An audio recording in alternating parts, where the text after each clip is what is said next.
रामायण के 16 जिंदा सबूतों से वैज्ञानिक भी हुए हैरान। हनुमान जी जब समुद्र को लांघकर सीता मैया की खोज करने के लिए खोजते खोजते श्रीलंका पहुंच गए, तो वहां पहुंचकर किसी कारणवश उन्हें अपना विशाल रूप धारण करना पड़ा और इसी वजह से उनके पैरों के निशान वहां चट्टानी पत्थरों पर जम गए। शायद आपने भी ये कहानी सुनी होगी, लेकिन कई लोग इन कहानियों पर विश्वास नहीं करते।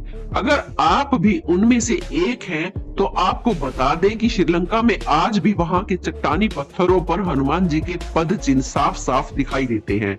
कई लोग रामायण की कहानी को सिर्फ एक काल्पनिक कथा मानते हैं, वहीं कुछ लोग इस पर विश्वास भी करते हैं। लेकिन जो विश्वास नहीं करते हैं, उनकी आज सारी गलतफहमियां हम दूर करने वाले हैं, क्योंकि आज इस वीडियो में हम आपको रामायण से जुड़े कुछ ऐसे सबूत दिखाने वाले हैं जो आपको बताएंगे कि रामायण की कथा हमारी धरती पर घटित हो चुकी। सबूत नंबर 1, रामायण के अनुसार जब सीता माता का हरण हुआ था, तब सीता माता की खोज करते करते राम जी की मुलाकात हनुमान जी से हुई थी। इसके बाद हनुमान जी रोज एक स्थान पर श्री राम की प्रतीक्षा किया करते थे। आज उस स्थान को हनुमानगढ़ी के नाम से जाना जाता है। इसका उल्लेख रामायण में भी साफ साफ देखने को मिलता है। हनुमानगढ़ी में हनुमान जी का एक बड़ा मंदिर भी है। प्रमाण नंबर 2, जब रावण सीता माता का हरण करके श्रीलंका ले गया था, तो अशोक वाटिका में रखने से पहले उन्हें उसने एक गुफा में रखा था। सबसे बड़ी बात यह है कि वो गुफा आज भी वहां मौजूद है, जो देखने में बिल्कुल कोबरा सांप जैसी दिखाई देती है। पर इस गुफा के अंदर जाएंगे तो वहां ढेर सारी नक्काशियां देखने को मिलेगी, जो इस बात का प्रमाण देती है कि रामायण की कथा कोई काल्पनिक कथा नहीं है। प्रमाण नंबर 3, इसी तरह दोस्तों, जब श्री राम को सीता जी के बारे में पता चला कि वो कहां पर कैद है, तब हनुमान जी और बाकी लोगों के साथ श्रीलंका के रास्ते पर निकल पड़े, लेकिन बीच में विशाल समुद्र को देखकर वहां पर रुक गए।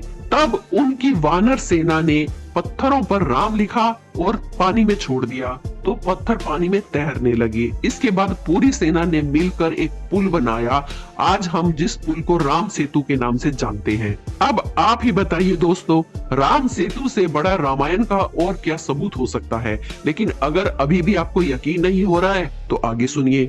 जिन पत्थरों से इस राम सेतु पुल का निर्माण हुआ था, अब भी वो वहां पर मौजूद हैं। अब इन पत्थरों की रिसर्च की गई तो पता चला कि पत्थर रामायण युग के ही हैं। इसके अलावा आपने रामायण में ये भी पढ़ा होगा कि लक्ष्मण मूर्छित हो गए थे। उस वक्त हनुमान जी हिमालय से वहां पे एक संजीवनी बूटी का पहाड़ उठाकर ले आए थे। लेकिन कई लोग पूछते हैं कि हनुमान जी अगर वो पहाड़ लाए थे, तो वो आखिर पहाड़ अब है कहां। चलिए आज आपको इसके भी दर्शन करा देते हैं। प्रमाण नंबर 4, जब आप श्रीलंका जाएंगे और रामायण के तथ्यों को ढूंढने की कोशिश करेंगे, तब आपको वहां पर भी एक विशाल पहाड़ दिखाई देगा, जिसका नाम आज द्रोणागिरी पर्वत के नाम से रखा गया है। सबूत नंबर 5, आपको ये जानकर हैरानी होगी कि इस पहाड़ पर और इसके इर्द गिर्द कुछ वैज्ञानिकों ने रिसर्च शुरू की। अपनी रिसर्च में उन्होंने पाया कि इस पहाड़ पर कुछ ऐसी जड़ी बूटियां हैं जो सिर्फ हिमालय पर ही पाई जाती हैं। हालांकि वैज्ञानिक भी इस रिसर्च के बाद हैरान हो गए थे। इन सभी तथ्यों से आपको समझ आ गया होगा कि रामायण कोई काल्पनिक कथा नहीं है। लेकिन अभी भी अगर आपको यकीन नहीं आया है, तो जरा रुकिए, हम आपको कुछ और ऐसे तथ्य बताते हैं जिनको सुनकर आप हैरान हो जाएंगे। सबूत नंबर 6, इसी तरह जब रावण सीता माता का हरण करके ले जा रहा था, तब जटायु ने रावण को रोकने की कोशिश की थी, लेकिन वो अपनी इस कोशिश में सफल नहीं रहे और रावण ने उन्हें मार गिराया। जहां पर जटायु गिरे थे, उस जगह को लेपाक्षी मंदिर के नाम से जाना जाता है। यहाँ पर ऐसे कई सबूत हैं जो आपको ये बताएंगे कि जटायु का पार्थिव शरीर किस जगह पर गिरा था। सबूत नंबर 7, सीता जी को श्रीलंका ले जाने के बाद रावण ने सीता माता को अपने महल में रखने की पेशकश की, लेकिन सीता माँ ने रावण के महल में रहने से साफ मना कर दिया।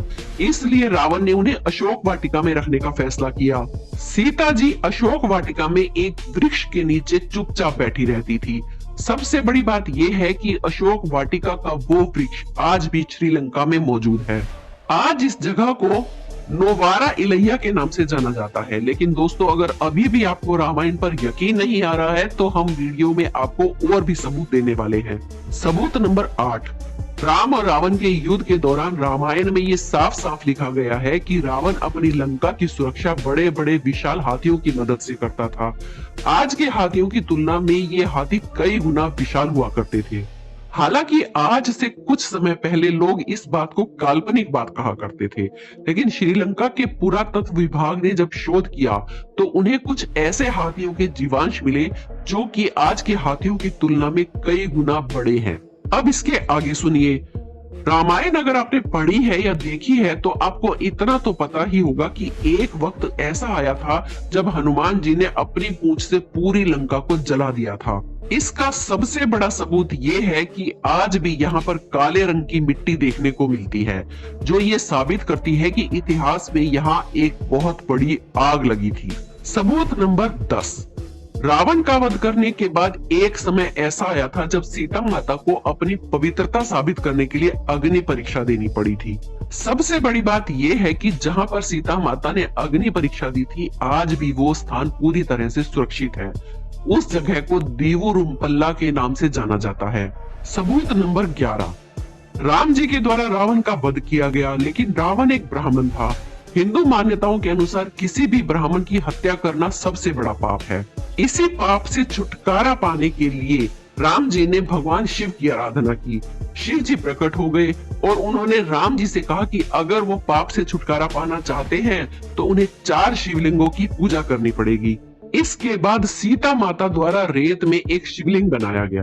हनुमान जी हिमालय से 2 शिवलिंग ले आए और राम जी ने खुद अपने हाथों से एक शिवलिंग का निर्माण किया, जो आज भी वहां मौजूद है। इस मंदिर में आज भी राम जी द्वारा बनाए गए शिवलिंग की पूजा होती है। सबूत नंबर 12। अपने वनवास काल में अयोध्या को छोड़ने के बाद श्री राम नासिक पहुंच गए थे, जिसके बाद वो काफी लंबे समय तक नासिक के जंगलों में ही रहे। इसी बीच एक बार लक्ष्मण ने रावण की बहन शूर्पणखा की नाक काट दी। आपको जानकर हैरानी होगी कि जहां पर लक्ष्मण ने शूर्पणखा की नाक काटी थी, आज भी वो जगह नासिक में मौजूद है, जिसे पंचवटी के नाम से जाना जाता है। सबूत नंबर 13। भगवान राम की तरह रावण भी भगवान शिव का बहुत बड़ा भगत था, इसलिए उसने भगवान शिव का एक बहुत बड़ा मंदिर बनवाया था, जो आज भी मौजूद है। उस मंदिर का नाम कल्याणेश्वर मंदिर है। इस मंदिर में भगवान राम के अलावा रावण की भी मूर्तियां बनी हुई हैं और यहाँ पर लोग भगवान राम के साथ साथ रावण की भी पूजा करते हैं। सबूत नंबर 14। इसके अलावा दोस्तों आप ये भी जानते होंगे कि सीता माता के पिता का नाम राजा जनक था। अगर आप नेपाल जाएंगे तो आपको वहां पर जनकपुरी नाम का एक शहर भी देखने को मिलेगा। यहाँ पर आपको राजा जनक का महल भी मिलेगा। इसके साथ साथ आपको वो जगह भी मिलेगी जहाँ पर राम और सीता का विवाह हुआ था। वैसे रावण की लंका कहाँ है, आप ये भी जानना चाहेंगे। सबूत नंबर 15। आपको बता दें कि हाल ही में शोधकर्ताओं ने श्रीलंका की एक पहाड़ी में कुछ ऐसे अवशेष ढूंढे हैं जो बताते हैं कि यहाँ पर कभी एक बहुत बड़ा महल हुआ करता था। हालांकि यहाँ के हालात देखकर अब ऐसा नहीं लगता कि यहाँ कोई महल है, लेकिन अवशेष बताते हैं कि पहले यहाँ एक महल हुआ करता था। सबूत नंबर 16। रावण के वध के बाद राम जी ने लंका का सारा भार विभीषण के हाथों में सौंप दिया था, जिसके बाद विभीषण ने कलान्या नदी के करीब अपना एक महल बनवाया था, जिसका सबसे बड़ा सबूत हाल ही में मिला है। शोधकर्ताओं की एक टीम जब वहां पहुंची तो उन्हें बहुत सारे अवशेष मिले जो विभीषण के महल होने का सबूत देते हैं। तो दोस्तों अब आपको यकीन आ गया होगा कि रामायण कोई काल्पनिक कथा नहीं है, लेकिन अभी भी इसकी खोज पूरी नहीं हुई है। आज भी बहुत सारे रिसर्चर्स श्रीलंका के इलाके में रामायण के सबूतों को ढूंढने में लगे हुए हैं। हो सकता है आने वाले समय में और भी बड़े सबूत हाथ लग जाए।